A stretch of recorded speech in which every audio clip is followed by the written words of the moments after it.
যে নেতাদেরকে নিয়ে না লাফালাফি করে আমার ভাই তোমার ভাই অমুক ভাই তমুক ভাই, আমার ভাইয়ের চরিত্র ফুলের মতো পবিত্র, তার ওই নেতা নেত্রী কিন্তু তার বিপদের টাইমে ঠিকই সে পাসপোর্টে ভিসা লাগিয়ে সেফ এক্সিট নিয়ে দেশের বাইরে চলে যায়, কর্মীকে বিপদের সামনে রেখে চলে যায়।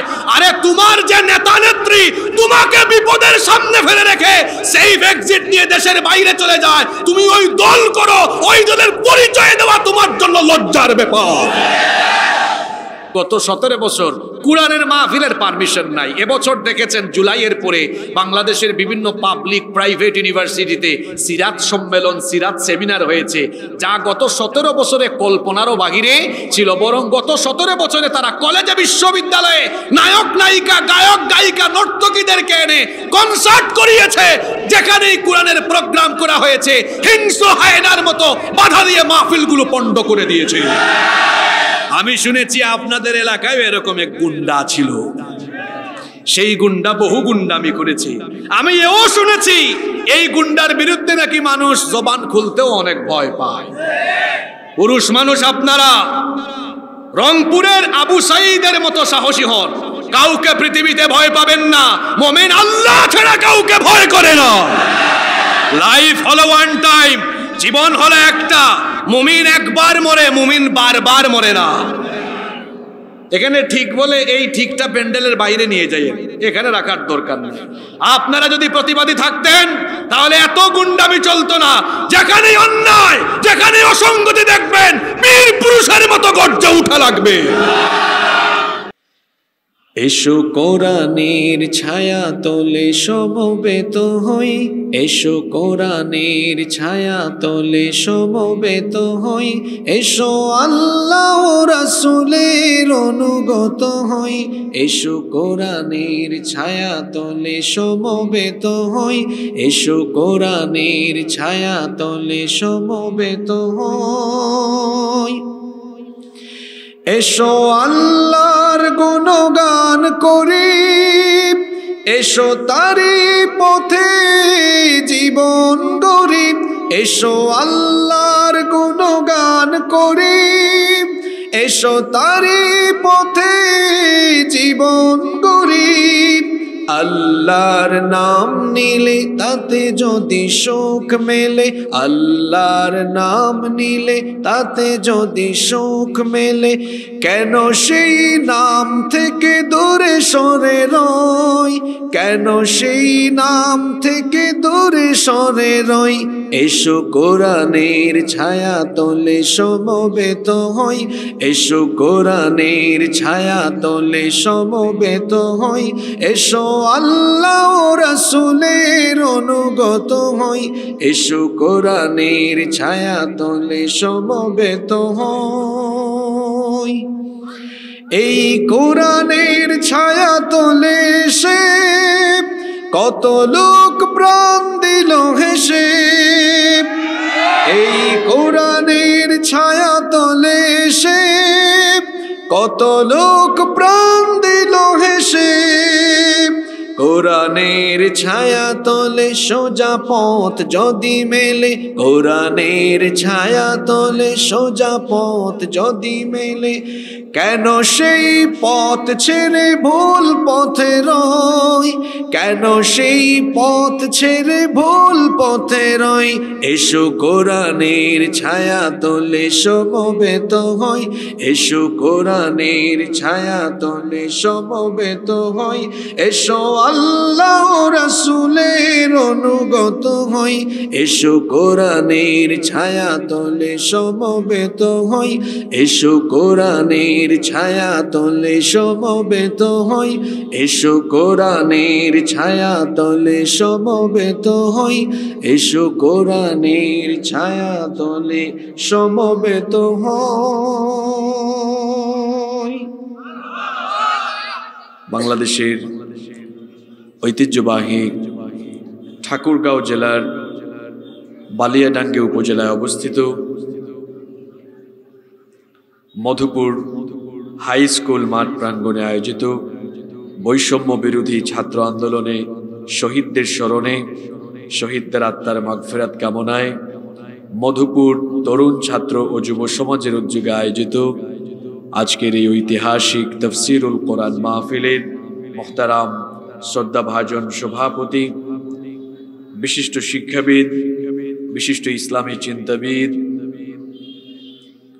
ঐতিহ্যবাহী লাহিরি ফাউদেল মাদ্রাসা এর সম্মানিত অ্যাসিস্ট্যান্ট প্রফেসর জনাব মাওলানা মোহাম্মদ মুশফিকুর রহমান, মাহফিলের সম্মানিত প্রধান অতিথি, বাংলাদেশ জাতীয়তাবাদী দল বিএনপি এর ঠাকুরগাঁও জেলা শাখার সম্মানিত সাংগঠনিক সম্পাদক এবং ২ নং চারল ইউনিয়ন পরিষদের সাবেক চেয়ারম্যান, এই অঞ্চলের সকলের প্রিয় মানুষ জনাব মোহাম্মদ আবু হায়াত নুরুন নবী, গেস্ট অব অনার জনাব মোহাম্মদ ফাইজুল ইসলাম হেরু, বিশিষ্ট শিল্পপতি ও চেয়ারম্যান সুলতান চা ইন্ডাস্ট্রিজ ও হেরিটেজ গ্রুপ, সহসভাপতি জনাব মোহাম্মদ শাহ আলম সহ পোস্টারে উল্লেখিত সম্মানিত বরেণ্য অতিথিবৃন্দ, আল্লাহ তাআলা সকলকে দ্বীনের জন্য, কোরআনের জন্য কবুল করে নেন।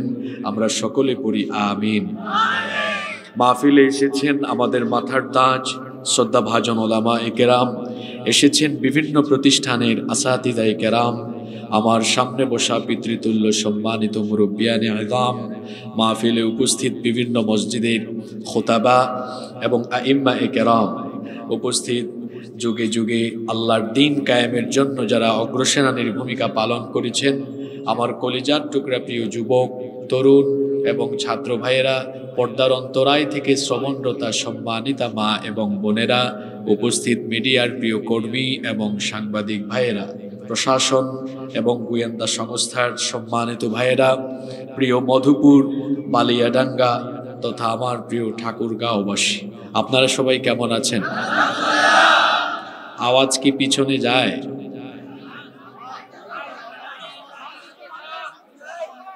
ওই মাইকগুলা কি চলে না? ওই পিছনে মানুষ গোল হয়ে ওরা কি বাদাম খায়? ওই যে আপনাদের পিছনে, আমার কথা বোঝা যায়? বোঝা যায়? আপনারা সবাই কেমন আছেন? আলহামদুলিল্লাহ। আমাকেও আপনারা জিজ্ঞেস করেছেন, আলহামদুলিল্লাহ আলা কুল্লি হাল ওয়া ফি কুল্লি মাকান। আলহামদুলিল্লাহ, মহান রব আমাকেও ভালো রেখেছেন, আমাদেরকে সুস্থতার সাথে বাঁচিয়ে রেখে আজকের এই সুন্দর, বরকতময়, নান্দনিক এবং জান্নাতি এই আয়োজনে আমাদেরকে শামিল হওয়ার তৌফিক যিনি দান করেছেন, গলার আওয়াজ বড় করে সবাই বলেন তো তিনি কে? সেই মহান রবের জন্য হৃদয়ের সবটুকু ভালোবাসা, আবেগ, অনুভূতিকে উজাড় করে দিয়ে খুশি মনে, প্রাণবন্ত আওয়াজে, উচ্চ কণ্ঠে কালিমাতুশ শুকর আদায় করে আমরা সকলেই পড়ছি আলহামদুলিল্লাহ। যে যুবকদের আয়োজনে এই মাহফিল অনুষ্ঠিত হয়েছে, এই যুব সমাজ হচ্ছে একটি জাতি বা সভ্যতার মেরুদণ্ড। মেরুদণ্ড না থাকলে যেমন মানুষ সোজা হয়ে দাঁড়াতে পারে না, একটি জাতি বা সভ্যতার যুবকরা যদি, তরুণরা যদি দিগ্ভ্রান্ত হয়ে যায়, ওই জাতিও কোনোদিন মাথা উঁচু করে দাঁড়াতে পারে না। বাংলাদেশে এই যুব সমাজ সচেতন এবং তাদের ভেতরে দেশপ্রেম আছে বলে আপনারা জুলাই মাসে এর বহিঃপ্রকাশ দেখেছেন।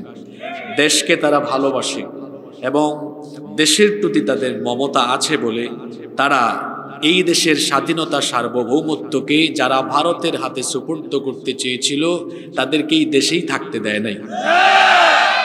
তাহলে বোঝা গেল আমাদের দেশের যুবকরা এখনো সচেতন আছে।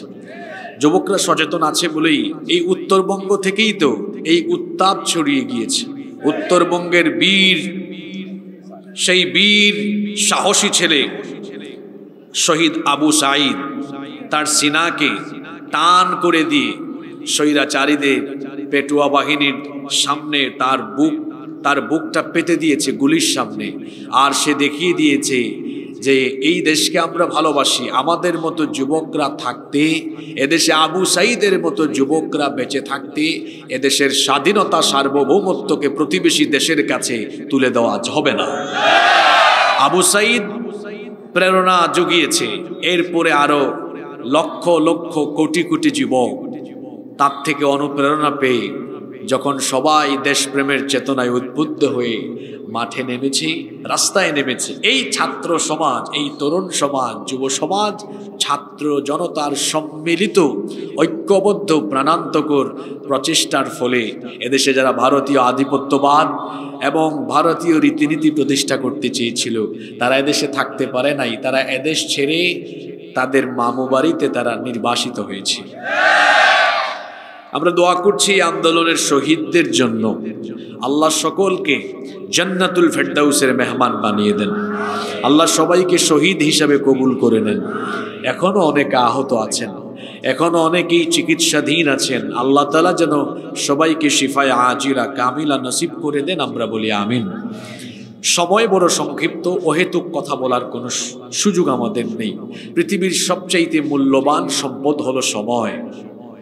সময়কে কাজে লাগিয়ে সম্পদ অর্জন করা যায়, কিন্তু সারা পৃথিবীর সম্পদ দিয়ে জীবনের ফেলে আসা সময়কে আর ফিরিয়ে আনা যায় না। এজন্য আরবিতে একটি প্রবাদ আছে, আল ওয়াক্তু কাসসাইফ ইল্লাম তাকতাহু ফাইন্নাহু কাতাক। সময় হলো ধারালো তরবারির মতো, তরবারির কাজ হলো কাটাকাটি করা।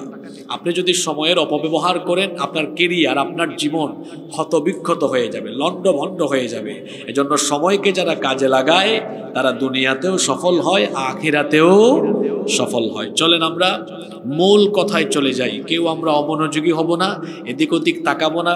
কিছু কথাবার্তা শোনা যাচ্ছে, কথাবার্তাও বন্ধ করে দিতে হবে, কারণ আমরা শুনতে এসেছি আল্লাহর কোরআন, আর কোরআন শোনার আদব আছে না নাই? জোরে বলেন,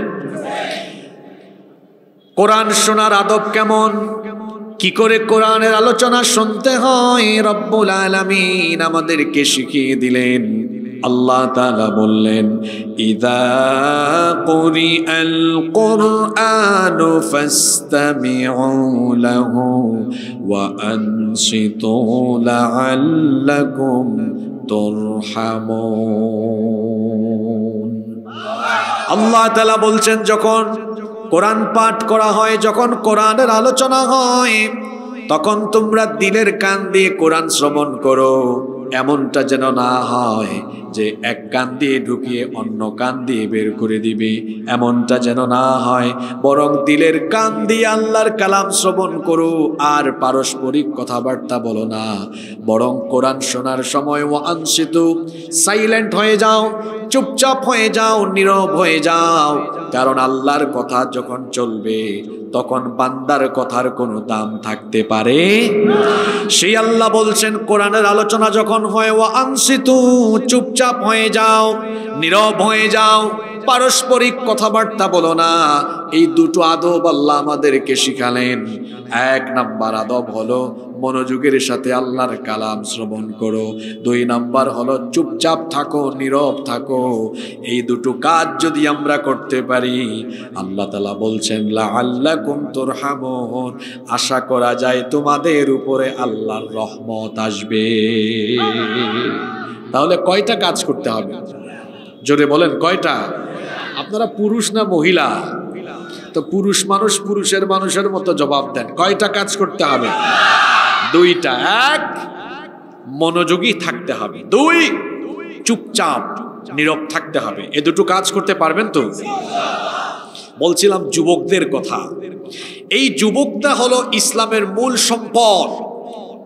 যুবকদের রক্ত যুগে যুগে কথা বলেছে, যুবকদের রক্তের উপর দিয়েই ইসলামের ইমারত প্রতিষ্ঠা হয়েছে। যেহেতু যুব সমাজ হচ্ছে একটি জাতি বা সভ্যতার মূল সম্পদ, সেজন্য ইসলাম বিরোধীরা, কোরআন বিরোধীরা এই যুব সমাজকে আল্লাহর দিন থেকে ডাইভার্ট করার নানা ধরনের অপচেষ্টা চালায়। আর যুবকরাও মাঝে মাঝে এদের খপ্পরে পড়ে তাদের এই সময়টাকে তারা নষ্ট করে ফেলে। মানুষের জীবনে সবচেয়ে স্বর্ণালী সময় হলো এই যৌবনকাল। Youth is called the golden season of human life. যৌবনকালকে মানুষের জীবনের স্বর্ণালী সময় বলা হয়। একজন গবেষক বলছেন যে যৌবনকাল হলো কচু পাতার পানির মতো। কিসের মতো? কচু পাতার মতো। যৌবনকাল কচু পাতার মতো। কচু পাতায় পানি পড়লে সেই পানি কি বেশিক্ষণ থাকে? জোরে বলেন, থাকে? কচু পাতায় দেখবেন পানি পড়লে এটা এরকম নড়ে, টলমল টলমল করে, হঠাৎ করে কিছুক্ষণ পরে এটা পড়ে যায়। যৌবনকালকে এই গবেষক কেন কচু পাতার সাথে তুলনা করেছেন? আমাদের যৌবনকাল সদা সর্বদা ঝুঁকির ভেতরে থাকে। এই যৌবনকালকে নষ্ট করার অনেক উপাদান আমাদের সমাজের চতুর্দিকে বিদ্যমান আছে না নাই?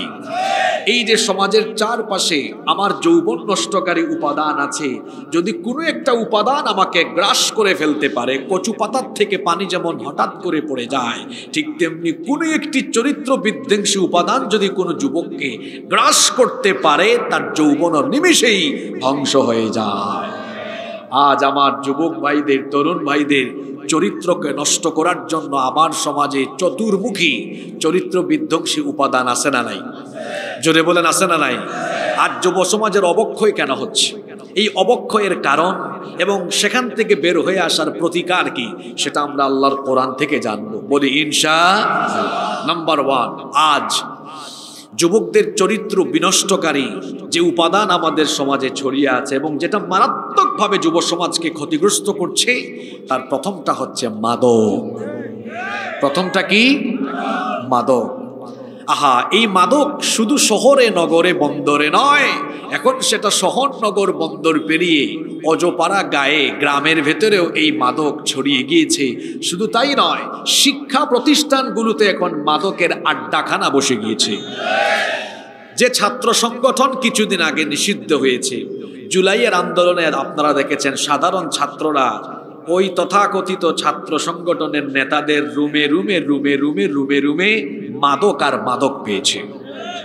মাদকের সয়লাভ। আমি নিজে বিশ্ববিদ্যালয়ে পড়াশোনা করেছি, ইউনিভার্সিটিতে অনেক ছাত্ররা আজ মাদকাসক্ত হয়ে পড়ছে। এই মাদক চিকিৎসা বিজ্ঞান বলছে এটা শরীরের জন্যও যেমন ক্ষতিকর, ঠিক তেমনি ভাবে এটা মানুষের মানসিক দিক থেকেও মানুষকে নানা রকম ক্ষতির সম্মুখীন করে।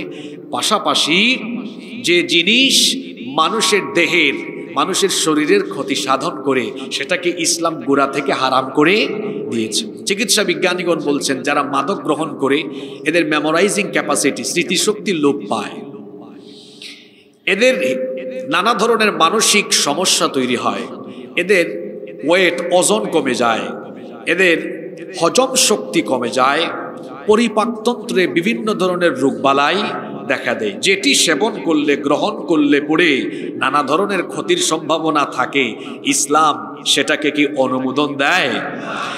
এই জন্য এই মাদক এবং মাদক জাতীয় সকল দ্রব্যকে হারাম করে যিনি দিয়েছেন, পুরুষোচিত কণ্ঠে সবাই বলেন তিনি কে? আল্লাহ নবী বলেছেন কুল্লু মুস্কিরিন খামরুন ওয়া কুল্লু মুস্কিরিন হারাম। নেশা জাতীয় প্রত্যেকটি দ্রব্যই হলো মাদক, আর যাবতীয় মাদক বা নেশা জাতীয় সকল দ্রব্য হলো হারাম। ওয়ামান শারিবাল খামরা ফিদ দুনিয়া ফামাতা ওয়া হুয়া ইউদমিনুহা লাম ইয়াতুব লাম ইয়াশরাবহা ফিল আখিরাহ। আল্লাহ নবী বলেছেন এই মাদককে হারাম জানা সত্ত্বেও দুনিয়াতে যারা মাদক সেবন করবে, মাদক গ্রহণ করবে এবং এই অবস্থায় মদ্যপায়ী হয়ে কিংবা নেশাগ্রস্ত হয়ে যদি কেউ তওবা না করে মারা যায়, তার জন্য জাহান্নামকে অবধারিত করে যিনি রেখে দিয়েছেন তিনি কে? আমাদেরকে আল্লাহর পথ থেকে বিচ্যুত করার জন্য 24 ঘন্টা যে কাজ করে সে হলো আমাদের সবচেয়ে বড় দুশমন, তার নাম হলো শয়তান। শয়তান আমাদেরকে তার পথে নেওয়ার জন্য যে সকল উপাদান আমাদের মধ্যে ছড়িয়ে দেওয়ার চেষ্টা করে, সেই উপাদানগুলোর মধ্যে অন্যতম উপাদান হলো মাদক। এজন্য কোরআনে কারিমে মাদককে বলা হয়েছে শয়তানি কর্মকাণ্ড, শয়তানি কাজ। কোরআনুল কারিমের 5 নম্বর সূরা সূরাতুল মাইদা এর 90 নম্বর আয়াত থেকে রব্বুল আলামিন বলছেন ইয়া আইয়ুহাল্লাযীনা আমানু ইন্নামাল খামরু ওয়াল মাইসিরু ওয়াল আনসাবু ওয়াল আজলামু রিজসুম মিন আমালিশ শাইতান ফাজতানিবুহু লাআল্লাকুম তুফলিহুন। আল্লাহ তাআলা বলছেন ইয়া আইয়ুহাল্লাযীনা আমানু। অ্যাপ্রোচটা বুঝেন, এখানে অ্যাপ্রোচ করা হচ্ছে তাদেরকে যারা ঈমানদার। আল্লাহ তাআলা বলছেন ইয়া আইয়ুহাল্লাযীনা আমানু, হে ঈমানদারেরা পুরুষের মতো আওয়াজ দিয়ে বলেন তো আমরা ইমানদার না বেঈমান? আরো জোরে বলেন আমরা ইমানদার না বেঈমান? হে মহান রব, তুমি সাক্ষী থেকো, এই মধুপুর স্কুলের মাঠে আমরা সাক্ষ্য দিলাম, আমরা ঈমান এনেছি, আমরা ইমানদার, তুমি আমাদেরকে ইমানদার হিসাবে কবুল করে নাও, বলেন আমিন। সেই আল্লাহ বলছেন, হে ইমানদারেরা, ইন্নামাল খামরু ওয়াল মাইসিরু ওয়াল আনসাবু ওয়াল আজলামু, আল্লাহ তাআলা বলছেন নিশ্চয়ই মাদক, জুয়া, ভাস্কর্য, প্রতিমা এবং ভাগ্য নির্ণায়ক তীর, রিজসুম আমালিশ শাইতান, এগুলো হলো শয়তানি কাজ, এগুলো হলো শয়তানের কর্মকাণ্ড।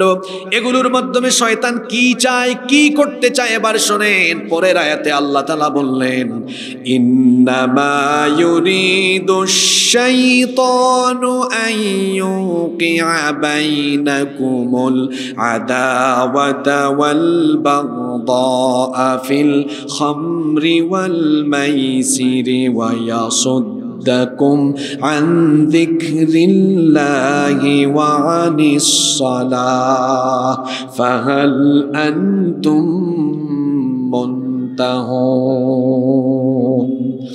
আল্লাহ তাআলা বলছেন, ইন্নামা ইউরিদুশ শাইতান, নিশ্চয়ই শয়তান চায়, আইয়ুকিআ বাইনাকুমুল আদাওয়াতা ওয়াল বাগদা ফিল খামরি ওয়াল মাইসির, মাদক এবং জুয়ার মাধ্যমে তোমাদের মধ্যে পারস্পরিক ক্লেশ, পারস্পরিক বিদ্বেষ, সংঘাত, বিশৃঙ্খলা শয়তান এর মাধ্যমে সৃষ্টি করতে চায়। আল্লাহর কোরআনের এই আয়াতগুলো কতটা বাস্তবিক দেখেন, দেখবেন মাদকাসক্ত লোকদের দ্বারা সামাজিক বিশৃঙ্খলা সবচাইতে বেশি সম্পাদন হয়। কি করে দেখেন, কয়েকটা উদাহরণ দেই তাহলে বুঝবেন। দেখবেন মাদকাসক্ত বেশিরভাগ লোকেরা এরা বেয়াদব হয়। দেখবেন অনেক যুবক তরুণরা যখন মাদকাসক্ত হয়, রাস্তাঘাটে চলাফেরা করার সময় বড়দেরকে সম্মান করে না, রেসপেক্ট করে না, মুরব্বীদেরকে সম্মান দেয় না। অনেক সময় মুরব্বীর সামনে বিড়ি সিগারেট খায়, গাঁজা টানে, আসে না নাই? মাদকাসক্ত লোকজন অনেক সময় চোর হয়। কি করে তারা চোর হয়? যখন মাদক সেবনের জন্য তার কাছে টাকা থাকে না, নেশা গ্রহণের জন্য তার কাছে যখন পয়সা থাকে না, তখন সে দেখা যায় তার বাপের পকেটে হাত ঢুকায়া টাকা পয়সা চুরি করে, মায়ের ব্যাগ থেকে পয়সা চুরি করে। শুধু তাই নয়, মাঝে মাঝে দেখা যায় পরিবার থেকে চুরি করতে না পারলে এই মধুপুর বালিয়াডাঙ্গি এলাকার রাস্তাঘাটে দিনে দুপুরে তারা ছিনতাই করে। এজন্য দেখবেন মাদকাসক্ত লোকেরা চোর হয়, ডাকাত হয়, ছিনতাইকারী হয়। শুধু তাই নয়, বেশিরভাগ মাদকাসক্ত লোকেরা হয় বউ নির্যাতনকারী, এরা হয় নারী নির্যাতনকারী। দেখবেন বেশিরভাগ মাদকাসক্ত লোকেরা এরা বউ পিটায়। কখন বউ পিটায়? যখন তার নেশা গ্রহণের জন্য পকেটে পয়সা থাকে না, বাড়িতে তার বউকে বলে, তুই তোর বাপের বাড়ি চলে যা, তোর বাপের বাড়ি থেকে পয়সা নিয়ে আয়। যদি বউ কথা না শোনে, তাহলে দেখা যায় এই ডাকাত তখন তার স্ত্রীর গায়ে হাত তুলে আর নির্মমভাবে তাকে নির্যাতন করে। এগুলো যারা স্থানীয় জনপ্রতিনিধিবৃন্দ তারা জানেন, ওসি সাহেবও জানেন। এই ধরনের অনেক কেস তাদের কাছে আসে। মাদকাসক্ত লোকেরা এইরকম করে নারী নির্যাতনকারী হয়। বউ পিটানো কি নবীদের সুন্নত নাকি? পৃথিবীর কোন পয়গাম্বর স্ত্রীদের গায়ে হাত তুলেন নাই, স্ত্রীর গায়ে হাত তুলবেন না। স্ত্রী মারার জিনিস নয়। স্ত্রীকে ভালোবাসবেন, তাকে সময় দিবেন, বেশি শাসন করতে যাইয়েন না, ভালোবাসা দিয়ে বদলে দেওয়ার চেষ্টা করেন।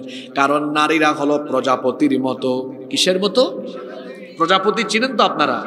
এটাকে জুড়ে চেপে ধরলে কি হয়? মরে যায়। চেপে ধরলে মরে যায়, আস্তে করে ধরলে কি করে? উড়াল দিয়ে চলে যায়। আলতো করে ধরলে উড়াল মারে, আর জোরে চেপে ধরলে মারা যায়। নারীরা তেমন, বেশি চাপাচাপি করলে ও সুইসাইড করে বসবে। আবার একদম যদি ছেড়ে দেন তাহলে বিপদে চলে যাবে। তো কি করে আপনার স্ত্রীর সাথে আপনার বিহেভিয়ার মেইনটেইন করবেন? সম্মানজনক আচরণ করবেন। আল্লাহ কোরআনে শিখিয়েছেন, ওয়াশিরুহুন্না বিল মারুফ, তোমাদের বিবিদের সাথে তোমরা সদাচরণ করো। আল্লাহর নবীর জীবনী পড়বেন। তিনি আল্লাহর নবীর একাধিক স্ত্রী ছিলেন, কিন্তু কোন স্ত্রীর কোনো অভিযোগ আল্লাহর নবীর ব্যাপারে আসে নাকি? আপনি এক বউ ঠিক রাখতে পারেন না, আর আল্লাহর নবীর একাধিক স্ত্রী, কিন্তু কোনো স্ত্রীর কোনো অভিযোগ নাই। এতটা ভালোবেসেছেন বিবিদেরকে মুহাম্মদ। আমরা বলি সাল্লাল্লাহু। একটু চিন্তা করে দেখেন তো, কবে আপনি ভাবির সাথে একই গ্লাসে পানি পান করেছিলেন? মনেও নাই আপনার। কিন্তু আল্লাহর নবীর জীবনাচার কেমন ছিল? আমাদের মা উম্মুল মুমিনিন আয়েশা রাদিয়াল্লাহু আনহা তিনি বলেছেন, আমি গ্লাসের যে জায়গায় ঠোঁট লাগিয়ে পানি পান করতাম, আমার নবী গ্লাসের ঠিক সেই জায়গায় ঠোঁট লাগিয়ে পানি পান করতেন। সুবহানাল্লাহ।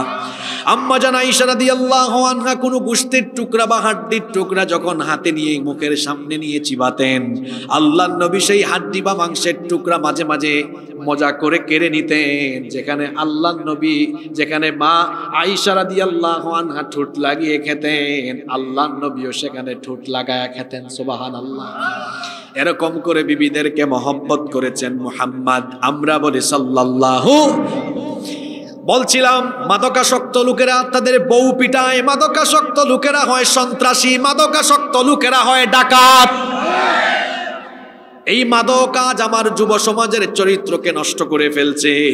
কলেজ বিশ্ববিদ্যালয়ের বহু মেধাবী ছাত্র মাদকাসক্ত হয়ে তার স্টুডেন্ট লাইফ, তার ক্যারিয়ারকে নষ্ট করে দিয়েছে। এজন্য ছাত্র ভাইদেরকে বলবো, খবরদার, মাদকের সাথে কোনো ধরনের সম্পর্ক রাখা যাবে। মাদকাসক্ত ছেলেরা, মাদকাসক্ত মেয়েরা বেয়াদব হয়, এমনকি এরা খুনিও হয়। ওই যে আপনাদের মনে আছে কিনা, একজন পুলিশ কর্মকর্তার মেয়ে ঐশী তার মা বাপ দুইজনকে জবাই করে দিয়েছে। মাদকাসক্ত হয়ে গেলে ছেলে মেয়েরা কিন্তু খুনিও হয়ে যেতে পারে, এমনকি নিজের মা বাবাকেও খুন করে ফেলতে। আপনাদের পাশেই কিন্তু সীমান্ত আছে, বর্ডার আছে, আর আমার দেশের বর্ডার গুলো দিয়েই মাদক সাপ্লাই করে বিভিন্ন ধরনের মাদক সেবী অনেক সংগঠন আছে না নাই? খবরদার, মাদক থেকে নিজেকে, নিজের আশপাশ, নিজের এলাকাকে সেফ রাখতে হবে, নইলে যুবকদের চরিত্র নষ্ট হয়ে যাবে। আল্লাহর নবী কি বলেছেন শুনেন, লাআনা রাসূলুল্লাহ সাল্লাল্লাহু আলাইহি ওয়াসাল্লাম ফিল খামরি 10। মাদকের সাথে সংশ্লিষ্ট, মাদকের সাথে সম্পৃক্ত 10 ব্যক্তিকে লানত দিয়েছেন মুহাম্মদ। সবাই বলেন সাল্লাল্লাহু। মাদকের সাথে সম্পৃক্ত 10 ব্যক্তির উপরে লানত। 1 নাম্বার আসিরাহা, মাদক প্রোডাকশনকারী, মাদক যারা উৎপাদন করে, মাদক যারা তৈরি করে, তাদের উপরে লানত দিয়েছেন মুহাম্মাদুর রাসূলুল্লাহ। সবাই পড়েন সাল্লাল্লাহু আলাইহি ওয়াসাল্লাম। 2 নাম্বার ওয়া মুতাসিরাহা, মাদকের যারা পরামর্শদাতা, মাদকের যারা আদেশদাতা। 3 নাম্বার ওয়া শারিবাহা, যারা মাদক সেবী, মাদক গ্রহণকারী। 4 নাম্বার ওয়া হামিলাহা, যারা মাদক ক্যারি করে, যারা মাদক বহন করে, সেই বহনকারীর উপরেও লানত। 5 নাম্বার হলো ওয়াল মাহমুলাতু ইলাইহি, যার দিকে কিংবা যে অঞ্চলের দিকে মাদক নিয়ে যাওয়া হয়। ঠাকুরগাঁও থেকে যদি নীলফামারী সৈয়দপুরের দিকে মাদক নিয়ে যাওয়া হয়, যে অঞ্চলের দিকে নিয়ে যাওয়া হবে ওই অঞ্চলের দিকেও লানত। 6 নম্বর হলো ওয়াসাকিয়াহা, যে ব্যক্তি মাদক পরিবেশন করে। ইউরোপ আমেরিকার অনেক দেশ আছে, বাংলাদেশ থেকে অনেকে সেখানে গিয়ে বিভিন্ন রেস্টুরেন্টে চাকরি করে, আর ক্লায়েন্টদেরকে, গেস্টদেরকে তারা মাদক পরিবেশন করে। মাদক পরিবেশন করে যে পয়সা উপার্জন করবে সেটাও হারাম। মাদক পরিবেশনকারীর উপরেও লানত দিয়েছেন মুহাম্মদ সাল্লাল্লাহু। 7 নাম্বার হলো ওয়াবাইআহা, মাদক যারা বিক্রি করবে। 8 নাম্বার হলো ওয়া আকিল সামানিহা, মাদকের জন্য যারা মূল্য গ্রহণ করবে। অনেক ভাইয়েরা আছেন প্রশাসনে কাজ করেন, এখানে প্রশাসনের ভাইয়েরা থাকলে শুনেন, আমি কিন্তু সত্য কথা বলতে কাউকে ছাড় দেই না। প্রশাসনিক সেক্টরে অনেকে চাকরি করে, সেখানেও দেখা যায় মাদকের জন্য ঘুষ গ্রহণ করে মাদকের সাপ্লাই ছেড়ে দেয়। তার বাস্তব প্রমাণ আমার কাছে আছে, বাংলাদেশের টেকনাফের ওসি প্রদীপ। 9 নম্বর হলো ওয়াল মুশতারি লাহা, স্পিড মানি, এটা কিন্তু থানায়ও চলে। কথা বলছেন না কেন? গত 17 বছর দেখেছি বহু নিরপরাধ মানুষকে থানায় এনে, স্বামীকে এনে স্ত্রীর কাছে চাঁদা দাবি করেছে। পুলিশের ডিপার্টমেন্টকে আপনারা কলঙ্ক মুক্ত করুন। পুলিশের ভাইয়েরা থাকলে অনুরোধ জানাবো, আপনাদের গায়ে যে কলঙ্কের কালিমা লেপন হয়েছে, এখন সময় এসেছে সেই কলঙ্কের কালিমাকে দূর করে মানুষের আস্থা ভাজন হওয়ার চেষ্টা করুন। স্পিড মানি, ঘুষের কি নাম? টেবিল মানি, স্পিড মানি, তারপরে কমিশন 2%, 3%, চায়ের টাকা, পানের টাকা, বকশিস, ঠিক কি না? পুলিশের ভাইদেরকে বলবো, এদেশের গরিব কৃষক, এদেশের গরিব মানুষদের ট্যাক্সের পয়সায় আপনাদের বেতন হয়, আমাদের ট্যাক্সের পয়সায় বেতন পেয়েছেন আমাদেরকে নিরাপত্তা দেওয়ার জন্য, আমাদের থেকে ঘুষ খাওয়ার জন্য নয়। কষ্ট হচ্ছে আপনাদের? পারলে একটু ফ্যানের ব্যবস্থা করেন। 9 নম্বর হলো ওয়াল মুশতারি লাহা, ওয়াল মুশতারি লাহা, যার জন্য মাদক কেনা হয়। 10 এবং সর্বশেষ ওয়াল মুশতারি লাহা, মাদকের কাস্টমার। 10 নম্বর হলো ওয়াল মুশতারাতু লাহু, যার বা যাদের জন্য মাদক ক্রয় করা হয়। এই 10 শ্রেণী যারা মাদকের সাথে সম্পৃক্ত তাদেরকে লানত দিয়েছেন মুহাম্মাদুর রাসূলুল্লাহ সাল্লাল্লাহু। মাদকের কারণে যুব সমাজ নষ্ট হচ্ছে, ঠিক তেমনি ভাবে এখন কিন্তু অনেক যুবকেরা জুয়ায় আসক্ত। বলবেন হুজুর কেমনে জুয়া চলে? IPL এর খেলা চলে ইন্ডিয়ায়, আর জুয়ার বাজি হয় ঠাকুরগাঁওয়ে। BPL এর খেলা হয় ঢাকায়, কিন্তু দেখবেন যুবক তরুণ ছাত্ররা জুয়ায় বাজি ধরে বসে যায় এই বালিয়াডাঙ্গার মধুপুরে। এটা অনেক চাচারাও জানে না কিভাবে এখন মাদক আর জুয়া যুবক তরুণ ছাত্রদের ভেতরে ঢুকে গিয়েছে।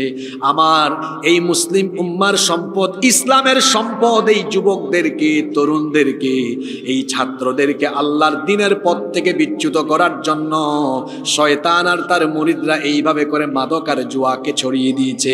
যুবক ভাইদেরকে সিদ্ধান্ত নিতে হবে, তরুণদেরকে সিদ্ধান্ত নিতে হবে, এই মাদককে আমরা আমাদের সমাজ থেকে, দেশ থেকে নির্মূল করতে হবে।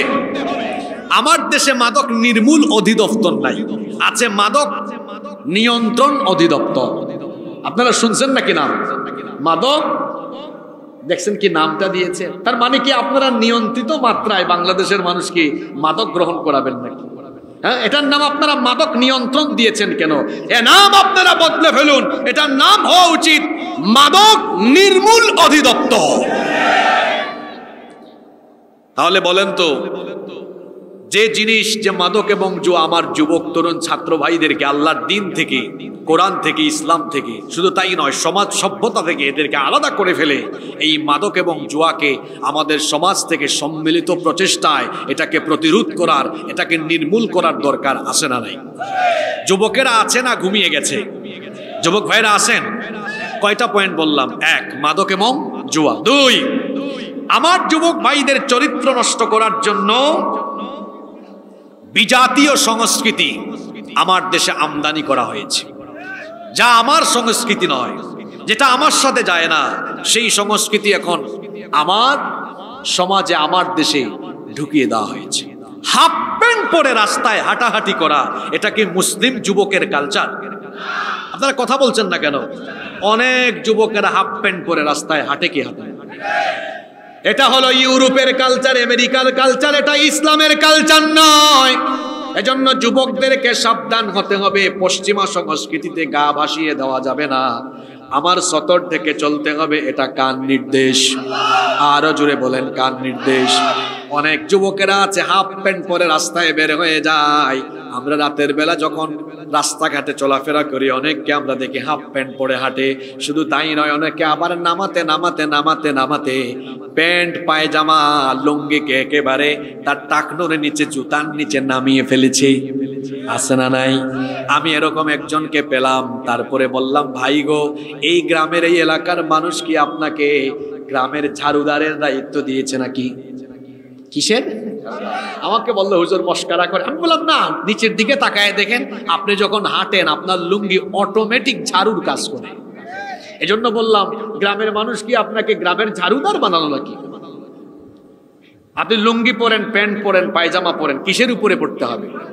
জোরে বলেন। টাকনোর উপরে পরিধান করবেন, টাকনোর নিচে নামাবেন না। শুনেন একটা হাদিস, ওই ব্যক্তির দিকে কিয়ামতের দিন আল্লাহ তাকাবেন না, তার দিকে আল্লাহ, তার সাথে আল্লাহ কথা বলবেন না। ভালো করে শুনেন, ওই ব্যক্তির দিকে আল্লাহ তাকাবেন না, তার সঙ্গে আল্লাহ কথা বলবেন না, তাকে আল্লাহ পবিত্র করবেন না, এমনকি তাকে আল্লাহ জাহান্নাম থেকেও মুক্তি দিবেন না। আল্লাহর নবীকে জিজ্ঞেস করা হলো, নবী গো, সেই ব্যক্তিকে? আল্লাহর নবী বললেন, যে ব্যক্তি টাকনোর নিচে কাপড় ঝুলায়া হাঁটে।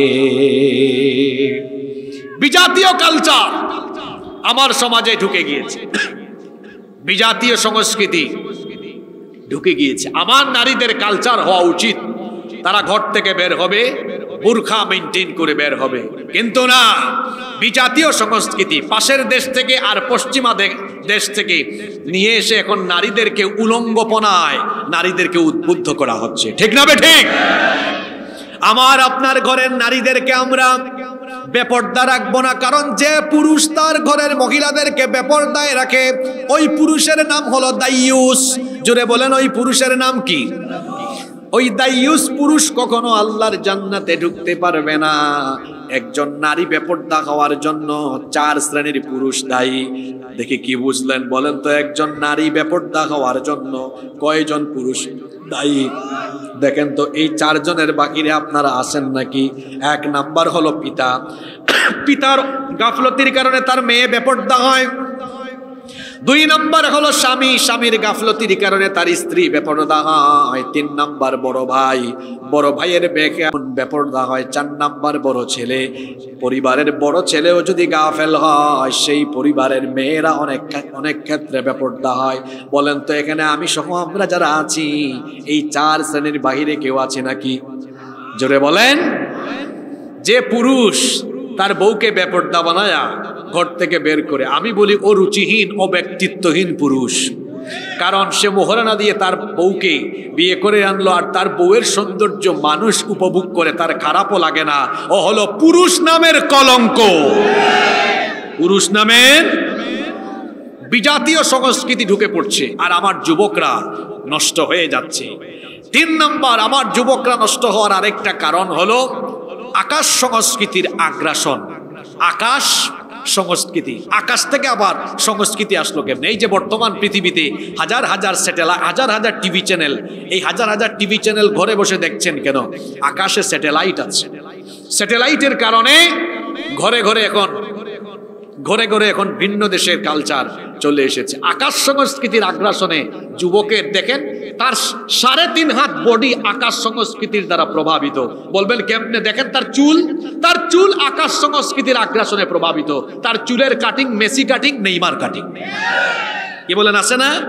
এখন যুবকদের চুল দেখবেন ডানে নাই, বামেও নাই, পিছনেও নাই, আছে শুধু মাঝখানে। ওই যে দেশি মুরগ আছে না, দেশি মুরগের মাথার উপরে দেখছেন, ওইটাকে আপনারা ঠাকুরগাঁওয়ে কি বলেন? কি বলে? জুটি। এটার নাম কি দিয়েছি আমি জানেন? এই চুলের কাটিং হলো মুরগা জুটি কাটিং, ঠিক আছে না? এখানে অনেকে থাকতে পারে মাথা লুকাবে, এখন ডানেও নাই, বামেও নাই, পিছনে নাই, আছে শুধু কোথায়?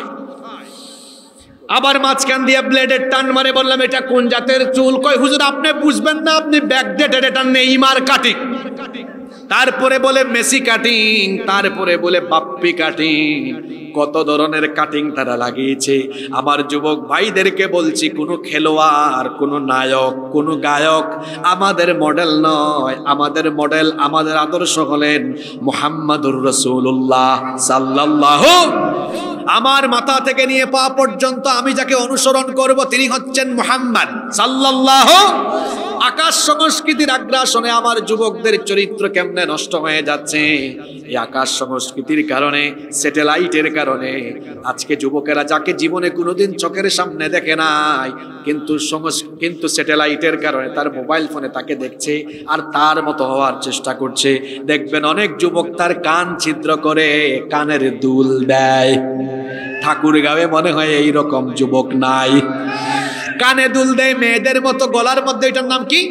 নেকলেস পরে। এরকম যুবক আছে না? আমি এরকম একজনকে এক জায়গায় পেলাম, বিরাট বড় চুল, লম্বা চুল তার কোমর পর্যন্ত। আমি একটা সেলুনে নিয়মিত চুল কাটি, তো আমি সেখানে গেলাম। যাওয়ার পরে দেখলাম লম্বা চুল, এই যে সেলুনের ভাই যিনি চুল কাটে তিনি এরকম চিরুনি দিয়ে আসছে। আমি তো ঢুকা মাত্রই দরজা বন্ধ করে দিয়ে চলে যাচ্ছি। আমাকে ডাক দিয়েছে, হুজুর চলে যাচ্ছেন করে? আমি বললাম ভাই আপনারা জেন্টসের পাশাপাশি লেডিসের চুল কাটা আরম্ভ করেছেন, এটা তো বাহিরে একটু নোটিশ দিতে পারতেন, তাহলে তো আমি আর আসতাম না। আমাকে বলছে হুজুর লেডিস পাইলেন কোথায়? বললাম এই যে দরজা খুলেই দেখলাম বিরাট লম্বা চুল চাইতেছেন। আমাকে বললো হুজুর এটা লেডিস না, ওইটা জেন্টস। আমি বললাম কি বলেন? কয় হ্যাঁ, সে হচ্ছে বাউল শিল্পী। কি শিল্পী? চুল রেখে যাতে মাথাটা একটু ঝাঁকুনি মারতে পারে। এইসব বাউল কাটিং, আউল কাটিং, ফাউল কাটিং চুল অনেক যুবকেরা এদেরকে দেখে দেখে রাখে। কোনো আউল বাউল আমার আদর্শ নয়, আমার আদর্শ হলেন আমার রসুল, ঠিক কিনা? চুল রেখে দিয়েছে ওরকম, চুলের কাটিং বদলাও, হাতের মধ্যে ব্রেসলেট, কানে দুল, আবার গলার মধ্যে নেকলেস, বাকি আছে শুধু শাড়ি, ওটা পরাই দিলি কাম হয়ে যেত। মাঝখানে তো শয়তানটা শয়তানি করতে চেয়েছে, শরীফ থেকে চিন্তা করেছেন, শরীফ থেকে এই এরা যদি জুলাইয়ে না যেত, সামনে যে আরো কোন শয়তানি আনতো আল্লাহই জানে। কি শয়তানি শয়তান এই বাংলাদেশ থেকে অবসরে চলে গিয়েছে, তার দরকার নাই তো শয়তানের। আচ্ছা, শরীফ কি কোনোদিন শরীফা হতে পারে? মুন্না কি মুন্নি হতে পারে? এরা ট্রান্সজেন্ডার আমদানি করতে চেয়েছিল, কি যাতে শয়তানি একটা ছেলে বড় হয়েছে শরীফ হয়ে, হঠাৎ করে সে মনে মনে নারী, মনে মনে শরীফা, মনে মনে। আচ্ছা, মনে মনে যদি শরীফা হয়ও, আর তারে যদি এখন পরে আবার আরেক শরীফের সাথে বিয়ে দেওয়া হয়, তো বিয়ের সময় এদের বাসর হবে কেমনে? দুইটাই তো একজাত, দুইটাই কি? খালি নাউজুবিল্লাহ পড়েন না, এখানে আরো সমস্যা আছে। এখন যদি এই ট্রান্সজেন্ডার প্রতিষ্ঠিত কোনো সমাজে হয়, মুশকিল আছে। মনে করেন একটা মেয়ের নাম মুন্নি, নাম কি বললাম? এখন তার বাবা সম্পদ বন্টনের সময়, আমরা জানি ইসলামের সম্পদ বন্টনের নিয়ম হলো যে দুইজন ছেলে যা পাবে একজন মেয়ে তাই পাবে। এখন মুন্নি, আবার এখানে ভাবিয়েন না যে ইসলাম কি নারীকে ঠকালো। আরে পুরুষ তো তার বাপ থেকে পাচ্ছে, কিন্তু একজন নারী পৈতৃক সম্পদ থেকে পায়, স্বামী থেকেও। নারীর পাওয়ার জায়গা বেশি, মোট মিলায় দেখা যায় পুরুষের চেয়ে নারী আরো বেশি পায়। ইসলামে পুরুষের চেয়ে নারীর মর্যাদা, ইসলামে পুরুষের চেয়ে নারীর অধিকার কম না বেশি? অনেক বেশি। মুন্নির কথা বলছিলাম। এখন মুন্নি যদি সম্পদ বন্টনের সময় বলে, আব্বু আমি এতকাল মুন্নি ছিলাম, এখন সম্পদ ভাগ বাটোয়ারা করবেন, আমি কিন্তু এখন থেকে মনে মনে মুন্না। ভেজাল আছে না নাই? কি শয়তানি আমদানি করেছিল। তো বলছিলাম যে যুবকরা কিভাবে নষ্ট হয়ে যাচ্ছে, আকাশ সংস্কৃতির আগ্রাসন তাদের উপরে চাপিয়ে দিয়ে তাদেরকে নষ্ট করা হচ্ছে। কিন্তু আমার বাংলাদেশের যুব সমাজ, তরুণ সমাজ এই বিজাতীয় সংস্কৃতি আর আকাশ সংস্কৃতির ফাঁদে পা দিবে না। যুবকেরা কোনো বেঈমানদের সাথে বিজাতীয় কালচারদের অনুসরণ করবে না, বরং যুবকেরা আলেমদের সাথে থাকবে। এই যে টাকনুর নিচে প্যান্ট পরে, বললাম কেন? হয় হুজুর একটা আপডেট লাগার জন্য।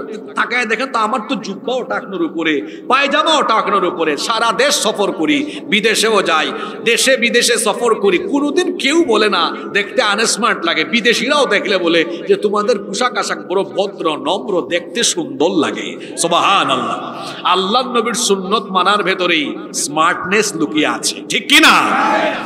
আপনারা কি শুনতেছেন? আমি কিন্তু পয়েন্ট ওয়াইজ বলে যাচ্ছি। নাম্বার 4, আজকের যুব সমাজকে নষ্ট করে দেওয়ার আরেকটি চরিত্র বিধ্বংসী উপাদান হলো অশ্লীল গান আর বাজনা। থাক দিন আর দিন। আমার ভাই বক্তব্যে বলেছিলেন যে গত 17 বছর কুরআনের মাহফিলের পারমিশন নাই। এবছর দেখেছেন জুলাইয়ের পরে বাংলাদেশের বিভিন্ন পাবলিক প্রাইভেট ইউনিভার্সিটিতে সিরাত সম্মেলন, সিরাত সেমিনার হয়েছে, যা গত 17 বছরে কল্পনারও বাহিরে ছিল। বরং গত 17 বছরে তারা কলেজে, বিশ্ববিদ্যালয়ে নায়ক নায়িকা, গায়ক গায়িকা, নর্তকীদেরকে এনে কনসার্ট করিয়েছে, যেখানেই কোরআনের প্রোগ্রাম করা হয়েছে হিংস্র হায়নার মতো বাধা দিয়ে মাহফিলগুলো পণ্ড করে দিয়েছে। আমি শুনেছি আপনাদের এলাকায় এরকম এক গুন্ডা ছিল, সেই গুন্ডা বহু গুন্ডামি করেছে। আমি এও শুনেছি এই গুন্ডার বিরুদ্ধে নাকি মানুষ জবান খুলতেও অনেক ভয় পায়। পুরুষ মানুষ আপনারা রংপুরের আবু সাঈদের মতো সাহসী হন, কাউকে পৃথিবীতে ভয় পাবেন না। মুমিন আল্লাহ ছাড়া কাউকে ভয় করে না। লাইফ হলো ওয়ান টাইম, জীবন হলো একটা। মুমিন একবার মরে, মুমিন বারবার মরে না। এখানে ঠিক বলে এই ঠিকটা প্যান্ডেলের বাইরে নিয়ে যাই, এখানে রাখার দরকার নেই। আপনারা যদি প্রতিবাদী থাকতেন তাহলে এত গুন্ডামি চলতো না। যেখানে অন্যায়, যেখানে অসঙ্গতি দেখবেন, বীর পুরুষের মতো গর্জে উঠা লাগবে। পারবেন তো সবাই? আমরা পারি, আমরা সিলেটের মানুষ। শাহজালালের উত্তরসূরি শাহজালাল রহমতুল্লাহ আলাইহি গত 17 বছর বহু কিছু হয়েছে, আমাদের সিলেটে বহু মাহফিল। আমার এলাকায় 2018 সালে একবার বন্ধ করতে দিতে এসেছে প্রোগ্রাম। আমি ওসি সাহেবকে বলেছিলাম আপনার থানায় কয়জন? কয় আসি তো 20-22 জন। আমি বললাম আপনি জানেন আমার এলাকায় হাজার হাজার মানুষ। আপনার বাড়ি কোথায়? কয় কুমিল্লায়। বললাম যেখান থেকে এসেছেন ওখানে আপনাকে পাঠিয়ে দিব। বন্ধ করার জিনিস পান না আপনি। আপনি বন্ধ করলে যৌতুক বন্ধ করেন, বন্ধ করতে চাইলে আপনি চাঁদাবাজি বন্ধ করেন, লুণ্ঠন বন্ধ করেন, বন্ধ করতে চাইলে মাদক বন্ধ করেন। এদেশের মানুষের পয়সায় বেতন হয় আপনার। এই দেশের সিংহভাগ মানুষ মুসলমান, মুসলমানদের ট্যাক্সের পয়সার বেতন খান আপনি, কুরআনের মাহফিল বন্ধ করার জন্য নয়। সম্মানিত ভাইয়েরা, বলছিলাম গান বাজনা দিয়ে আমার যুবকদেরকে নষ্ট করা হচ্ছে। তারা জানে এই যুবকদেরকে এত পরিমাণ আমরা মোটিভেট করি যে তোমরা আসো আমাদের দিকে, আসে না। এই যে এখানে যারা এসেছেন কাউকে কি কমিটি পয়সা দিয়েছে? জোরে বলেন। এটা যদি কোনো পলিটিক্যাল সমাবেশ হতো, জন প্রতি 1000-1500 টাকা দিয়া, তারপরে জিলাপি বিরিয়ানি দিয়ে, তারপরে টি শার্ট দিয়েও এতক্ষণ মানুষ রাখা যাইতে যেত কিনা সেটা 100 ভাগ সন্দেহ আছে। এরা যখন দেখেছে কোরআনের প্রোগ্রামগুলোতে মানুষ আসে নিজের পকেটের পয়সা খরচ করে, মানুষকে কোরআনের পথ থেকে বিচ্যুত করার জন্য কোরআনের প্রোগ্রাম একদিকে বন্ধ করেছে, অন্যদিকে গান বাজনাকে তারা প্রমোট করেছে। আর এটা ছিল 1500 বছর আগের কোরআন বিরোধীদের খাসলত। 1500 বছর পরেও খাসলতে তারা মিল রেখেছে, শুধু ভার্সনটাকে একটু আপডেট করে নিয়েছে। আল্লাহর নবীর কাছে যখন কোরআন নাজিল হতো, আল্লাহর নবী কোরআন নাজিল হওয়ার সঙ্গে সঙ্গে মানুষকে কোরআন শোনাতেন। আর আল্লাহর নবীর জবান থেকে যখন কোরআন বের হতো, মানুষ পঙ্গপালের মতো ছুটে এসে আল্লাহর নবীর দিকে তাকিয়ে থেকে তারা মন্ত্রমুগ্ধের মতো আল্লাহর নবীর কাছ থেকে কোরআন শুনতো। সুবহানাল্লাহ। মক্কার কুরাইশ কাফেররা তারা লক্ষ্য করে দেখলো আল্লাহর নবীর মজলিস থেকে মানুষ কমানো যায় না, মানুষদেরকে কোরআনের পথ থেকে ডাইভার্ট করার জন্য তারা এবার নানা ধরনের অপচেষ্টা আরম্ভ করলো। অবশেষে এক কুখ্যাত ব্যবসায়ী কাফের, তার নাম হলো নাজার বিন হারেস। সে বড় মাপের ব্যবসায়ী ছিল। সে চলে গেল ইরাকের হীরা নগরীতে। সেখানে গিয়ে সে রোম পারস্য সম্রাটদের বীরত্বগাথা কাহিনী সে মুখস্থ করলো। রুস্তম ইস্ফেন্দিয়ারের কাহিনী সে জেনে আসলো। এরপরে মক্কায় এসে বসলো। শোনো, তোমরা মুহাম্মদের আসরে যেও না, তার মজলিসে যেও না, আমি আরো সুন্দর সুন্দর গল্প শোনাতে পারি।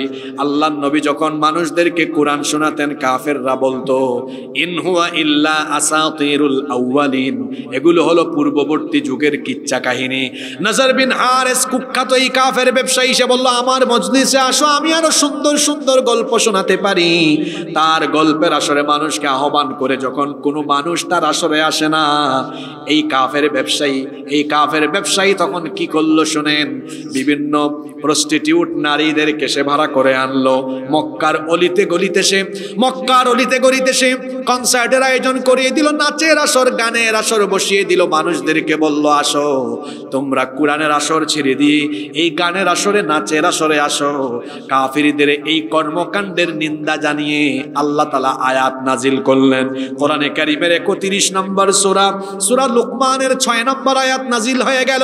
ওয়া মিনান নাসি মান ইয়াশতারি লাহওয়াল হাদিসি লিয়ুদিল্লা আন সাবিলিল্লাহি বিগাইরি ইলমিন ওয়া ইয়াত্তাখিযাহা হুজুয়া উলাইকা লাহুম আযাবুম মুহিন।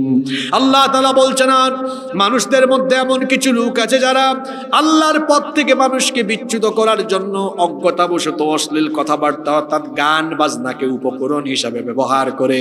1500 বছর আগে যেমন কোরআন বিরোধীরা কোরআনওয়ালাদেরকে কোরআনের পথ থেকে বিচ্যুত করার জন্য নাচ গানের আয়োজন করত, নাচ গানকে প্রমোট করত, 1500 বছর পরেও এখনো দেখা যায় যুবকদেরকে, তরুণদেরকে, মুসলমানদেরকে আল্লাহর দিন থেকে সরাবার জন্য এই যুগের কোরআন বিরোধীরাও নাচ গানের আসর বসায়, এমনকি সেগুলোকে তারা প্রমোট করে। মনোযোগ আছে না চলে গিয়েছে? কথা বুঝতেছেন কিভাবে বলতেছি?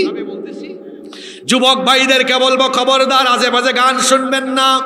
গান বাজনা মানুষের অন্তরকে কলুষিত করে ফেলে। আল্লাহর নবী বলেছেন, আল গিনা ইয়ামবুতুন নিফাকু ফিল কলবি কামা ইয়ামবুতুল মাউজ যারা। পানি সেচ দিলে যেমন ফসলের উৎপাদন বাড়ে, তেমনি গান বাজনায় আসক্ত হলে, গান বাজনা শুনলে পরে মানুষের অন্তরে নিফাক বাড়ে। যারা গান বাজনা শুনে এদের অন্তরটা নাপাক হয়ে যায়। এই জন্য অশ্লীল গান বাজনা শুনবেন না। যদি কোনো কিছু শুনতেই মন চায় তো সুস্থ সংস্কৃতির চর্চা করবেন, ইউটিউবে গিয়ে কোরআনের তেলাওয়াত শুনবেন। কোরআন তেলাওয়াত শুনলেই কলিজাকে ঠান্ডা করে দিবেন কে? কোরআন তেলাওয়াত শুনবেন। যদি কোনো গান শুনতে মন চায় তো ইসলামী গান শুনবেন, যেটা আল্লাহর শানে গাওয়া হয়। যেই গান আল্লাহর নামে গাওয়া হয় সেই গান সুন্দর, কম না বেশি? জোরে বলেন, কম না বেশি? তোমার নামে যদি গান গাওয়া হয়, গান সুন্দর হয়। তোমার নামে যদি গান গাওয়া হয়, গান সুন্দর হয়। তোমার সৃষ্টি পানে যদি চাওয়া হয়, চোখ সুন্দর হয়। তোমার নামে যদি গান গাওয়া হয়, গান সুন্দর হয়। সব কিছু সুন্দর করে বানিয়েছেন কে? সেই আল্লাহ। কত সুন্দর আমরা সেটা জানি। দুনিয়া সুন্দর, মানুষ সুন্দর, আসমান সুন্দর, জমিন সুন্দর, সুন্দরে সুন্দরে পাল্লা। জানি না কত সুন্দর তুমি আল্লাহ, জানি না কত সুন্দর তুমি আল্লাহ। সুবহানাল্লাহ। এই সব গান শুনবেন যা মানুষের হৃদয়কে, মানুষের কলিজাকে শীতল করে। গান শুনতে মন চায়, আমার জাতীয় কবির গান শুনেন, কি সুন্দর লিখে গিয়েছেন নবীর শানে। ত্রিভুবনের প্রিয় মুহাম্মদ এলো রে দুনিয়ায় রে সাগর। এইগুলো মানুষের মনকে পবিত্র করে। গান বাজনা এখন আমাদের ঘরে ঘরে ঢুকে গিয়েছে। আর কোনো বাড়িতে যদি বিয়ের অনুষ্ঠান হয় তো গান বাজনা ফরজ। ঠাকুর গায়েও নাই তো? হ্যাঁ, গান বাজনা কি ফরজ নাকি? জোরে বলেন। আচ্ছা বলেন তো আমাকে, বিবাহ, বিয়ে শাদীর অনুষ্ঠান, এটা কি পাক পবিত্র অনুষ্ঠান না অপবিত্র অনুষ্ঠান? এটা কি শুধু অনুষ্ঠান না ইবাদত? জোরে বলেন। তাহলে বিয়ের মতো ইবাদত, পাক পবিত্র অনুষ্ঠান। আর অন্যদিকে গান বাজনা, এটা কি পাক না নাপাক জিনিস? এটা শরীয়তে জায়েজ না হারাম? তাহলে শরীয়তের একটি ইবাদত যেটা হচ্ছে সম্পূর্ণ পাক পবিত্র অনুষ্ঠান, সেই ইবাদত আপনি শরীয়ত বিরোধী কর্মকাণ্ড গান বাজনার মতো নাপাক জিনিস দিয়ে আপনি আপনার বিবাহ শাদী চালাচ্ছেন। ভাই গো, এই আব্দুল জলিল আর এই জরিনা সকিনা যাদের বিয়ে হচ্ছে, গান বাজনা থাক দিন দিন দিন বাজায়া, এদের ঘরে বিয়ে শাদীর পরে যেগুলা জন্ম নিবে, পয়দা হবে, এগুলা ও ঝাঁকা নাকা মার্কাই হবে। কারণ তার স্টার্টিং শুরুটা ভালো ছিল। এখানে মিসকিন আছে না অনেক, ব্যাচেলর আর কি, বিয়ে শাদী করে নাই। সেই যুবক ভাইদেরকে, তরুণদেরকে, অবিবাহিতদেরকে বলবো, সিদ্ধান্ত নিতে হবে আজকের এই মাহফিল থেকে, আমাদের বিয়ে শাদী শয়তানের তরিকায় নয়, নবীর তরিকায় সুন্নাহসম্মত ভাবে আমরা বিয়ে করব। আমাদের বিয়ে শাদীতে গান বাজনার কোনো প্রোগ্রাম আমরা রাখবো না। রাজি আছেন? কারা কারা রাজি? হাত তুলেন তো। ও মা, বুড়ারাও দেখে হাত তুলছে। তারা আবার করবে নাকি? মহিলা প্যান্ডেল আছে নাকি? ওখানে কি প্রজেক্টর আছে? আজকে বাড়ি যান, খবর আছে। ভাবি দেখছে হাতগুলা, আজকে যান, বলবেন হাত তুলছো তাই না? যাই হোক, আপনাদেরকে বাঁচায় দেই। আসলে ওনারা নিজেদের জন্য হাত তুলে নেয়, হাত তুলছে পুলা মাইয়াদের জন্য, ছেলে মেয়েদের জন্য। আমাদের দেশের মেয়েরা ভালো, আমাদের দেশের নারীরা অনেক ভালো, আমাদের দেশের বিবিরা তাদের স্বামীদেরকে অনেক টেক কেয়ার করে। ঠিক না বে ঠিক? কষ্ট হচ্ছে নাকি আপনাদের? তাহলে কয়টা পয়েন্ট বললাম? 4টা। গান বাজনা, এই গান বাজনা থেকে আমরা সেফ থাকবো ইনশাআল্লাহ। 5 নাম্বার, আমার দেশের যুব সমাজকে নষ্ট করে দেওয়ার জন্য এটা পূর্ব পরিকল্পনা। তাদের শিক্ষা সিলেবাস থেকে দ্বীনি শিক্ষাকে বিদায় করে দেওয়া হয়েছে। দ্বীনি শিক্ষাকে কি দেওয়া হয়েছে? বিদায় দেওয়া হয়েছে। দেখেন নাই, শরীফ শরীফা, তারপর ট্রান্সজেন্ডার, তারপরে আলু ভর্তা ডিমবাজি ইত্যাদি ইত্যাদি তারা ঢুকিয়েছিল, যাতে করে এই যুব সমাজ, এই তরুণ সমাজকে ডাইভার্ট করা যায়, এদেরকে যাতে ইসলামের দিক থেকে ডাইভার্ট করে অন্যদিকে নিয়ে যাওয়া যায়। কিন্তু ইসলাম বিরোধীদের কোনো পরিকল্পনা 90% মুসলমানের দেশে বাস্তবায়ন করতে দেওয়া হবে না, হবে না, হবে না। নাম্বার 6 নম্বর, যুবকদের চরিত্র নষ্ট করে দেওয়ার জন্য আরেকটি চরিত্র বিধ্বংসী উপাদান সমাজে ছড়িয়ে দেওয়া হয়েছে। সেটা হলো নগ্নতা, অর্ধনগ্নতা, বেহায়াপনা। নগ্নতা ছড়িয়ে যাচ্ছে সমাজে। নারী পুরুষের অবাধ মেলামেশা, নারী পুরুষের অবাধ মেলামেশা পশ্চিমা সংস্কৃতি থেকে এগুলো ধার করে নিয়ে আসা হচ্ছে, ধার করে নিয়ে আসা হচ্ছে। আর এই সংস্কৃতিতে ধীরে ধীরে করে এই জাতির যুবক তরুণদেরকে অভ্যস্ত করা হচ্ছে। আবার তারা কি বলছে, হুজুর এটাতে কোনো সমস্যা নাই, সে তো আমার জাস্ট ফ্রেন্ড, আজকে ফ্রেন্ড, আগামীকাল হবে গার্লফ্রেন্ড, পরের দিন কি হবে আল্লাহু আলাম। একটা ছেলে আর একটা মেয়ে একাকী থাকলে পরে সেখানে 3 নাম্বার আরেকজন থাকে, তার নাম কি? জোরে বলেন। এজন্য নারী পুরুষের অবাধ মেলামেশাকে ইসলাম হারাম করে দিয়েছে। 7 নাম্বার, যুবকদের চরিত্র নষ্ট হওয়ার পেছনে আরেকটি কারণ, সেটা হলো অসৎ সঙ্গীর সাথে, অসৎ ব্যক্তিবর্গের সাথে উঠা বসা চলাফেরা করা। কথায় আছে, সৎ সঙ্গে স্বর্গবাস, অসৎ সঙ্গে। এই যে আমি কথা বলার আগে একজন ভাই আতর লাগিয়ে দিয়ে গিয়েছে হাতে, এখানে ছিল, এই যে আতর লাগায় দিয়েছে, এখন আমার হাতে আতর আছে, ওনার সাথে হাত মিলালে আতরের গন্ধ চলে যাবে। এখন যদি আমি এই হাত দিয়ে বিড়ি টানতাম আর বিড়ির গন্ধযুক্ত হাত দিয়ে ওনার সাথে হাত মিলালে বিড়ির গন্ধ যাবে। কি বোঝাতে চাইলাম? ভালো জিনিসের সাথে থাকলে যেমন আতরের সাথে হাত থাকলে আতরের ঘ্রাণ, বিড়ির সাথে হাত থাকলে বিড়ির ঘ্রাণ, ঠিক তেমনি ভাবে ভালো মানুষের সাথে চললে হবেন ভালো, খারাপের সাথে চললে হয়ে যাবেন খারাপ। এজন্য যুবকদেরকে বন্ধু নির্বাচনে সচেতন হতে হবে। কোনো মদখুর, ইয়াবাখুর, গাঁজাখুর, চরিত্রহীন, লম্পট, বদমাশ ছেলেকে বন্ধু হিসাবে গ্রহণ করা যাবে। ঠিক তেমনি ভাবে এই যৌবন আর তারুণ্যকে কারো ক্ষমতার জন্য, কারো নিজের স্বার্থের, অন্য কারো স্বার্থের জন্য এই যৌবনকে বিকিয়ে দেওয়া যাবে না। আমার দেশে অনেক যুবক আর তরুণেরা আছে, না বুঝে অনেকের ফাঁদে পা দেয়, আর ওই মানুষগুলো তাদের ক্ষমতার স্বার্থে, তাদের নিজের গদির স্বার্থে এই তরুণ আর যুবকদেরকে চামচার মতো ব্যবহার করে। কথা কি বুঝতেছেন কোন দিকে যায়? হ্যাঁ, এই যুবকেরা, নিজের মধ্যে ব্যক্তিত্ব বাড়াও, আত্মসম্মান বাড়াও। তোমার যৌবন, তোমার তারুণ্য কারো সামনে পিছনে মোটর সাইকেলের শুডাউন করে কারো চামচামের জন্য এই যৌবন দেওয়া হয় না। এই যৌবন দিয়েছেন কে?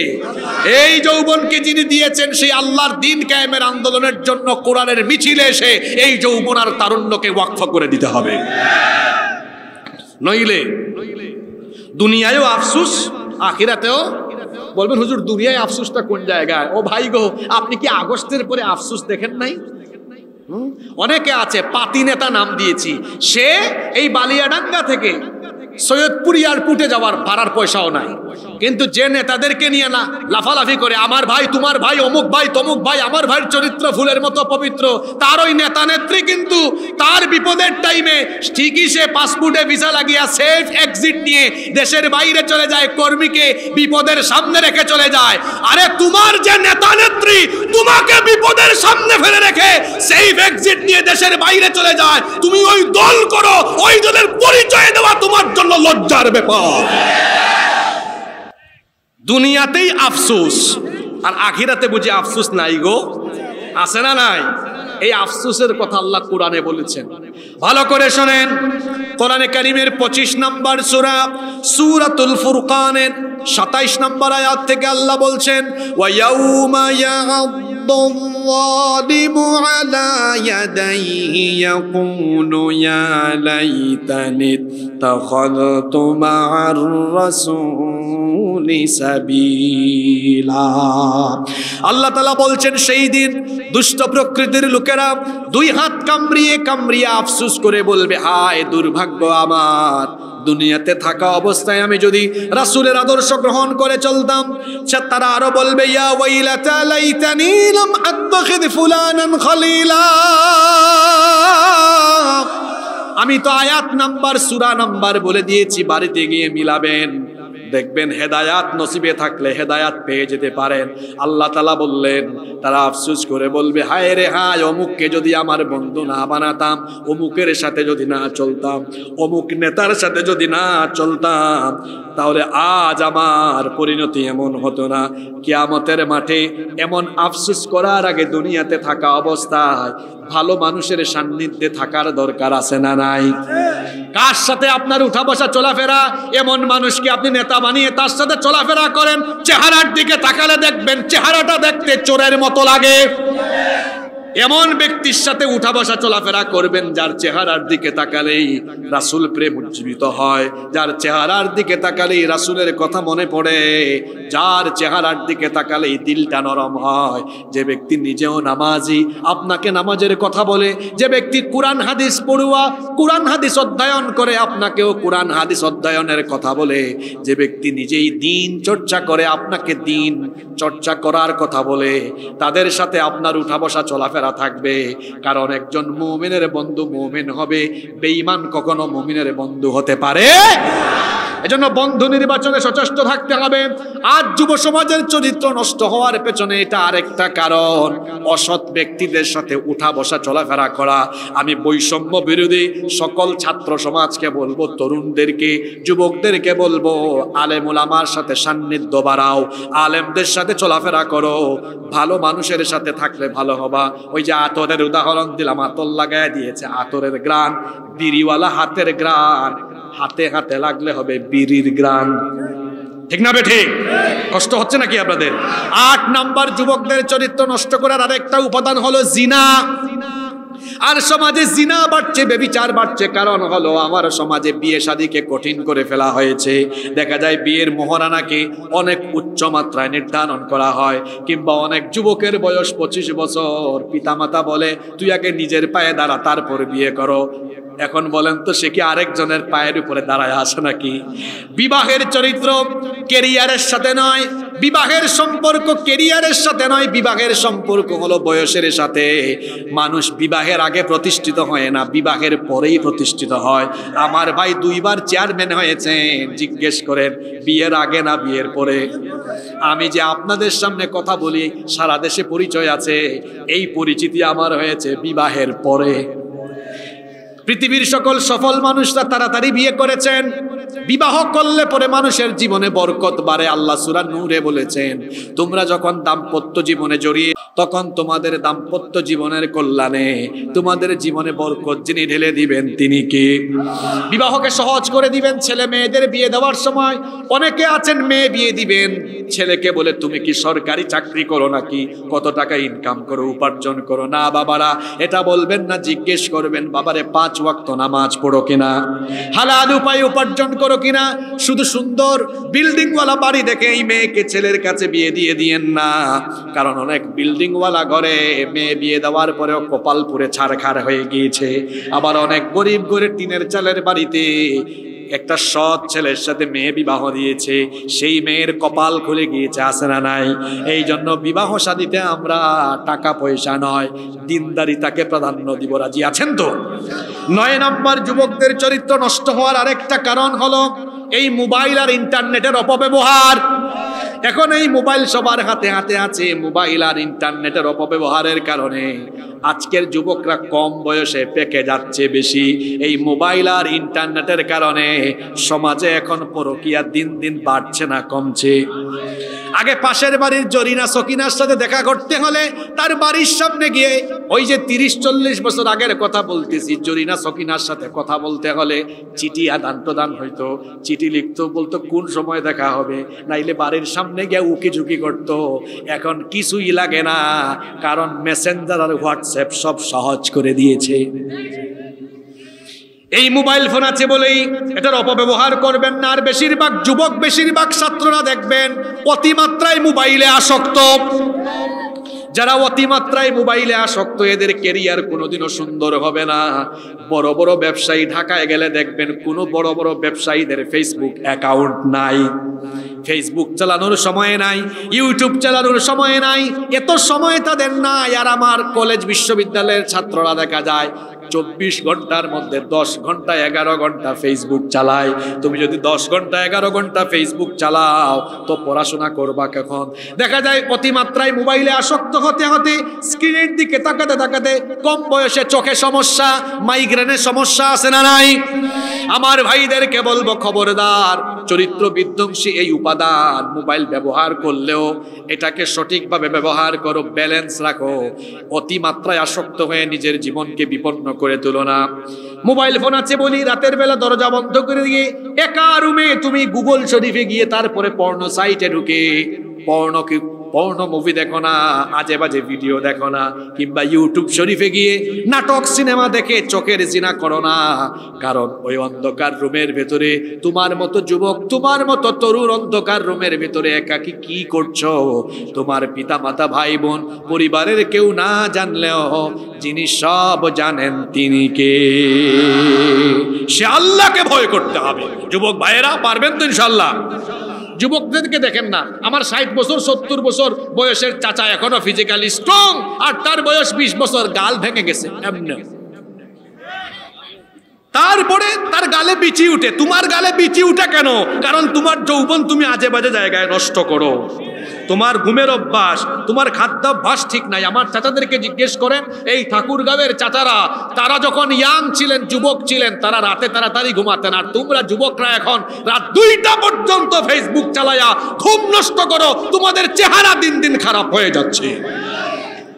যৌবন শেষ, চেহারার লাবণ্য শেষ। তুমি যুবক মানুষ, চেহারার মধ্যে লাবণ্য থাকবে, স্মার্টনেস থাকবে। চেহারা সুরতের এই অবস্থা বানাইছো কেন? তোমার কিচ্ছু ঠিক নাই, তোমার খাদ্যাভ্যাস ঠিক নাই, ঘুমের অভ্যাস ঠিক নাই। তুমি একটা ব্যালেন্স লাইফে চলে আসো। বৈষম্য বিরোধী ছাত্র সমাজ, তরুণ যুবক ভাইয়েরা পারবে তো ইনশাআল্লাহ? কথায় আছে শেষ ভালো যার, সব ভালো। আমি 10টি পয়েন্টই আজকে বলতাম। নাম্বার 10, 10 এবং সর্বশেষ হলো, আজকে যুবকরা নষ্ট হচ্ছে পরিবার থেকে তাদেরকে সঠিকভাবে গাইড না করার কারণে। পারিবারিক তত্ত্বাবধায়ন নাই। অনেক পিতামাতা আছেন, তাদের সন্তান কোথায় যায়, কি করে, তারা এর কোনো খোঁজ খবর রাখেন না। তারা মনে করে সন্তান জন্ম দিয়েছে, দায়িত্ব শেষ। সন্তানদের খোঁজ খবর নেয় না, গাইড করে না। এই সন্তান নষ্ট হয়, পরে পিতামাতাকে ঘাড় ধাক্কা দিয়ে বাড়ি থেকে বের করে দেয়, বৃদ্ধাশ্রমে রেখে দেয়। পিতামাতা অসুস্থ, চিকিৎসা করায় না, কিংবা পিতামাতার খোঁজ খবর নেয় না, পিতামাতাকে খাওয়ায় না, পড়ায় না। এমন বহু সন্তান আসে না নাই? এই সন্তান এমন হয়ে গেল কেন? কারণ আপনার সন্তানকে আপনি যেভাবে গাইড করা দরকার সেভাবে করেননি। সন্তান জন্ম দিয়েই দায়িত্ব শেষ নয়। যেভাবে গাছ লাগানোর পরে দায়িত্ব শেষ হয় না, গাছের গোড়ায় কি করতে হয়? পানি ঢালতে হয়, আগাছা পরিষ্কার করতে হয়, তারপরে ওই গাছ থেকে ফল আশা করা যায়। গাছ রোপণ করে যেমন তার পেছনে আরো শ্রম দেওয়া লাগে, সন্তান জন্ম দিয়েও ছেলে মেয়ের পেছনে পরিশ্রম করা লাগে। তাকে মানুষ করার জন্য আপনাকে খাটনি খেতে হবে, নজর রাখতে হবে, নজরদারিতে রাখতে হবে। তখন আমার এই যুবক যুবতীরা, তরুণ তরুণীরা আর নষ্ট হবে না ইনশাআল্লাহ।